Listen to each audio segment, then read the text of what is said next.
Você está tocando, Fernanda, num aspecto bastante presente e conhecido, que é a questão, principalmente feminina, da aparência ligada ao envelhecimento. Quer dizer, claro que essa questão da aparência está ligada à questão da atração, né, do elemento atrativo que as mulheres têm como fundamental na presença delas na sociedade. Agora, essa questão, ela é bem ampla, né? E você perguntou qual é a visão, né, da psicologia ou mesmo da psiquiatria nessa questão do envelhecimento. Eu te digo que é impossível pensar, né, numa visão da psicologia desvinculada dessa consideração que você mesma fez, de que é difícil envelhecer pelos valores atuais da sociedade. Eu nem diria só atuais, pelos valores da sociedade. A humanidade ainda não aprendeu a lidar com o próprio envelhecimento, na verdade, porque não aprendeu ainda a lidar com a ideia de que nós somos seres finitos. Nós temos começo, meio e fim. E eu enfatizo, né, nesse meu trabalho de mestrado, que é algo que a humanidade ainda não aprendeu. Portanto, eu dou na minha dissertação um tom de otimismo no sentido de que estamos a aprender, né? Nós vamos desenvolvendo esse saber, assim como, se você pensar que há um século atrás a sociedade não sabia lidar com as crianças, há menos de um século atrás ela não sabia lidar com os adolescentes, quer dizer, a adolescência era uma fase que nem existia na nossa conceituação. Então eu entendo que o envelhecimento é algo que vai sendo aprendido. E tem dois aspectos aí. Tem o aspecto de que nós hoje falamos, estamos nos ocupando do envelhecimento porque estamos vivendo mais. Isso é um aspecto da questão. Claro, se na época dos meus pais as pessoas não viviam muito além dos seus 60 anos e hoje elas vivem além dos seus 80, tem aí um espaço de 20 anos, né, de tecnologia de viver que a gente tem que aprender.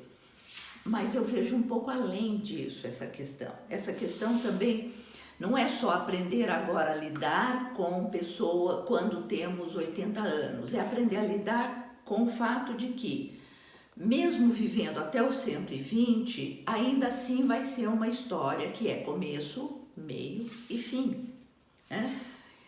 E nós vamos ter que aprender a lidar com uma finalização, né? Que lá na ponta está a morte física, a morte da vida. Mas eu não vou me ocupar desse assunto, ele é bastante complexo, tem pensadores muito competentes falando disso hoje em dia. A minha questão é focar neste processo, que eu chamo processo de envelhecimento. Mas, na verdade, o processo de envelhecimento, ele começa no dia zero. Assim que eu saio, né, da barriga da minha mãe, eu começo a envelhecer. 10 minutos depois, eu já sou 10 minutos mais velha do que era quando saí da barriga. Então, esta compreensão eu acho que é fundamental para que a gente possa aceitar o envelhecimento quando chega nesses pontos que então você chamou atenção para ele, em que a pessoa começa a mostrar diferenças de um determinado padrão idealizado. E aí nós temos que pensar nessa questão da idealização. O quanto a idealização é uma espécie de entrave na nossa vida em qualquer idade, né? Ela é um entrave na adolescência, ela é um entrave no começo da maturidade e, portanto, ela vai ter o seu papel de entrave quando nós vamos nos aprofundando em anos, certo? Então, assim, envelhecer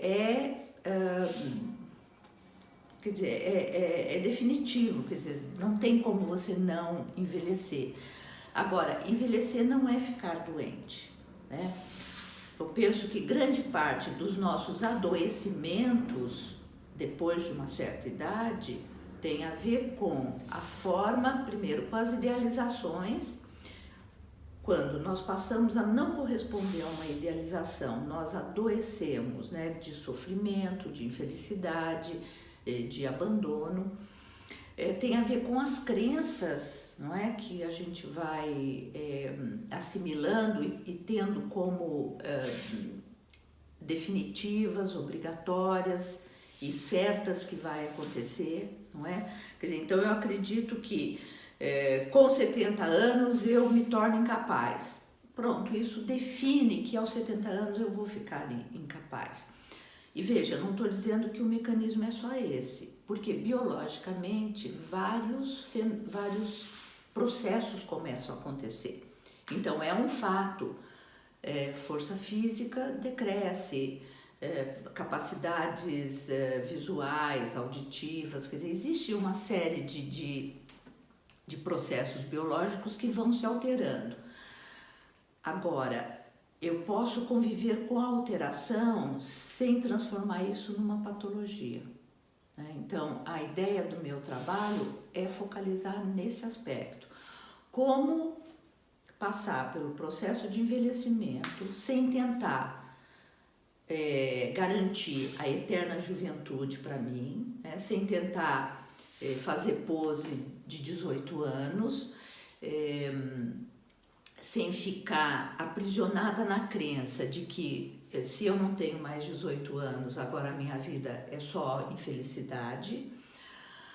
E, ao mesmo tempo, não entrar numa depressão. Então, é como se tivesse duas caricaturas, né, de um velho que eu acho que são igualmente patológicas, né? Quer dizer, é o velho tentando ser um garotão, ou a velha tentando ser uma garotona, ou o velho ou a velha deprimidos, desanimados, desistentes de qualquer interesse.